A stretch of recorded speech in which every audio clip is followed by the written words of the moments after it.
নমস্কার, আমি ডাক্তার সায়ন মৌলিক। আজকে হঠাৎ করে একটা পেশেন্ট এলো পেটে ব্যথা নিয়ে। তার মারাত্মক পেটে ব্যথা, সহ্য করতে পারছে না।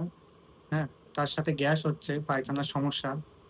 আমি তাকে যখন ঢোকার সঙ্গে আমাদের কিছু এক্সামিনেশন এর মধ্যে পড়ে অ্যানিমিয়া দেখা, জন্ডিস দেখা, সায়ানোসিস দেখা। জন্ডিস মানে ইয়েলোইশ ডিসকালারেশন হয়ে যায়, মানে হলুদ হয়ে যায়। Sclera, skin, mucous membrane, cyanosis blue হয়ে যায়, মানে নীল কালার হয়ে যায়।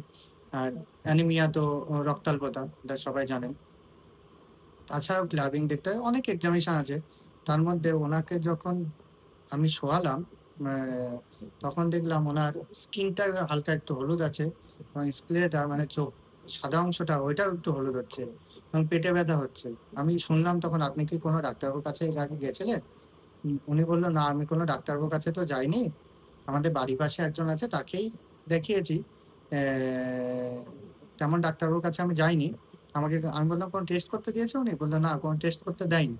আমি ওনাকে কতগুলো এলএফটি, ইউএসজি এগুলো করতে দিলাম।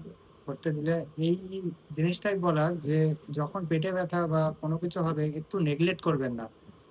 অবশ্যই ভালো চিকিৎসকের পরামর্শ নিন এবং কতগুলো রক্তের রিপোর্ট করুন। তার কথা মতো আপনি চলুন। নিশ্চয়ই এর থেকে মুক্তি